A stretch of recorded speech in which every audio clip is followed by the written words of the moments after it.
Hey, good morning to everybody. Happy Monday. It's Daryl here. It is bright and freaking early, man. It's 3 a.m. here in Connecticut on the East Coast. Okay, let's talk about Bam Margera and his Instagram posts today. There's a story on TMZ that I came across, and it talks about bare knuckle boxing and Bam Margera possibly doing a color commentary ringside for bare knuckle boxing. And the links are down below, so you can watch this yourselves. And this is actually Bam Margera on the Michael Lowen show, and Lindsay Lohan's father. And Bam talks about how he's still angry at Johnny Knoxville. He's on there basically whining and crying about how he's still got a grudge against Johnny Knoxville, and he wants to fight Johnny Knoxville, and how Johnny's going to go down like this or that, and how Bam was picked on when he was younger. He lived across from a sewage factory, and he was picked on for that. And apparently, he's very angry about that, and he wants to fight Johnny Knoxville, and he's looking at doing boxing commentary.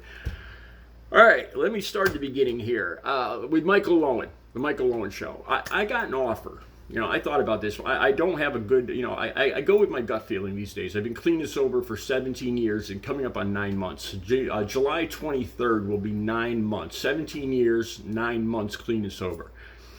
And I made some decisions. I look at Bam on the Michael Lowen show, and at first I thought, well, he's a social media star. He's got to get likes. He's got to get followers. He's got to get subscribers. So he's got to go. Maybe he's got to go places that where your best judgment wouldn't let you go.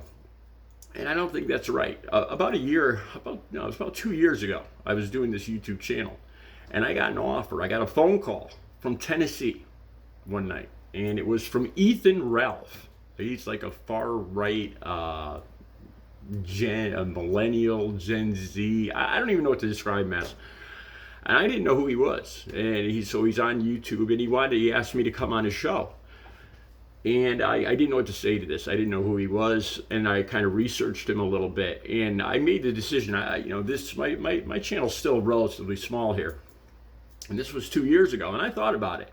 This guy is getting tens of thousands of views every day.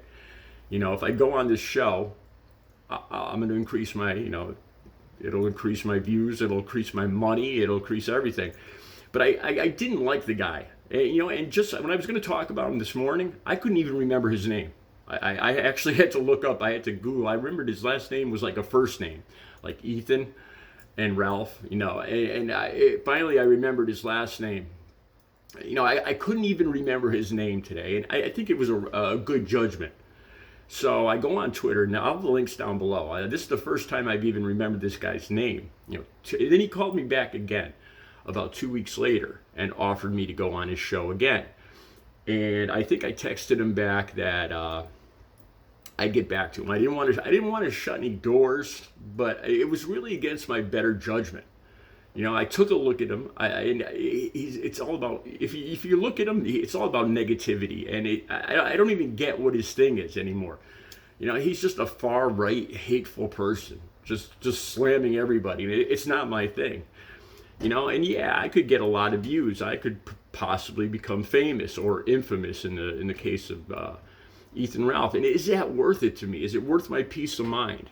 The best revenge is living a good life. That's something I heard a long time ago, and it's the truth. So Bam Margera goes on the Michael Lowen show, which I think is a bad idea to begin with. So I just, I got to go with my gut feelings these days. And Michael Lowen he's probably on the same scale to me as Ethan Ralph. Okay, so Bam talks about being picked on. I have so much in common with Bam.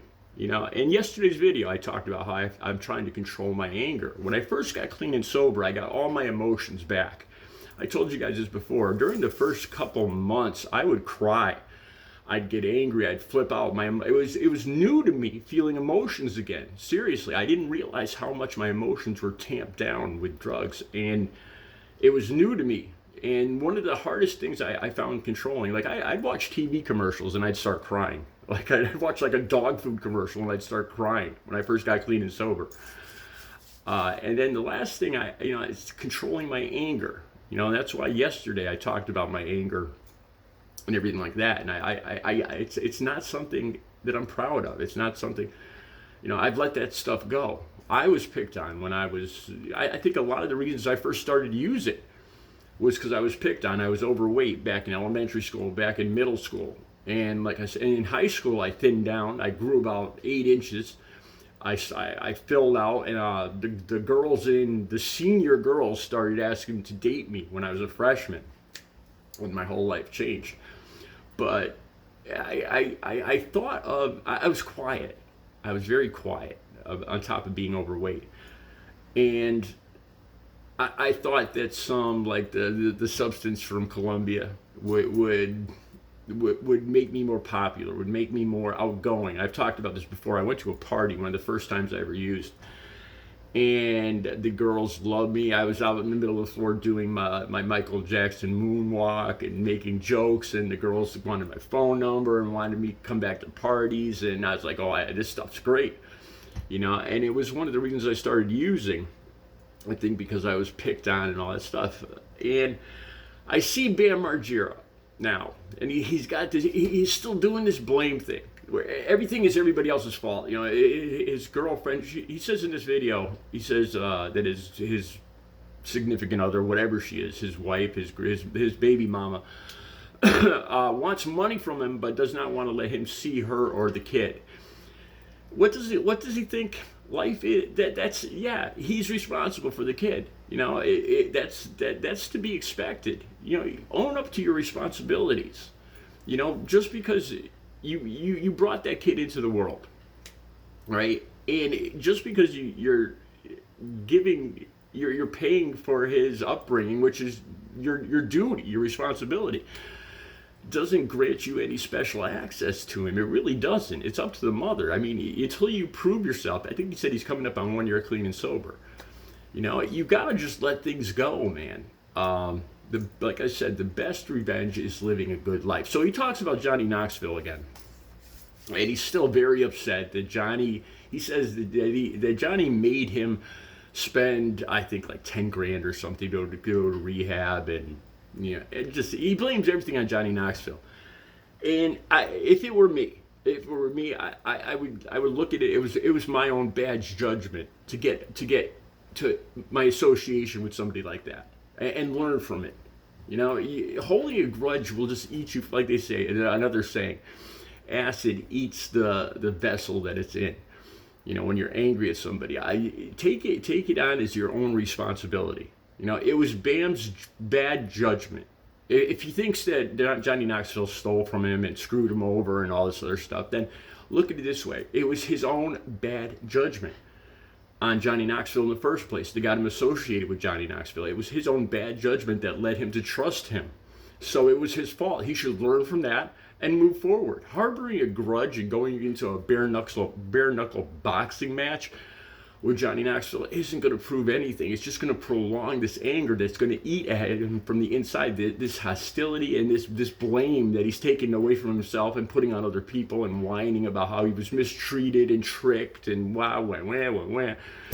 It's all just a bunch of bull. You got to take responsibility for your life, your mistakes, all your mistakes. Whether somebody screwed you over or not, it was your judgment that let yourself get screwed over in the first place, and learn from it. That's the best thing. Living a good life is the best revenge. I think Bam still has a long way to go when I see stuff like this. The bare knuckle boxing commentator and Michael Lowen and crying about Johnny Knoxville. I think he's got a long way to go in rehab. This is just harboring resentment. And he talks about his relationship too. And I personally, I don't think getting clean because of a relationship is a good idea, because relationships end. And what's going to happen to your sobriety and your recovery if and when that relationship ends? Because relationships always do end. Almost everyone in my life has ended. And I've seen my friends get clean because of a relationship, because all of a sudden they found love.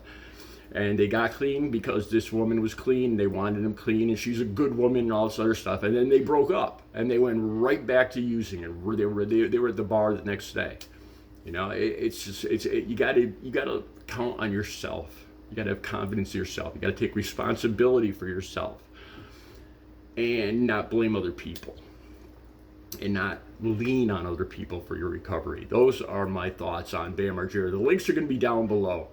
It's a short clip, and then I'm going to have the clip. I found Ethan Ralph, and I got a clip down below him. He's just every day, well, not every day now. Now that I actually remembered Ethan Ralph's name, I'm thankful that I did not go on his show. You know, maybe I'd have a lot more subscribers and viewers now, and I'd be making a lot more money. But would it have been worth it? I don't think so, because I have my peace of mind, and I have my pride and my confidence and everything else in my life. And I think it was a very good decision not to get involved with Ethan Ralph. If you watch the clip, watch any of his clips he's on Twitter.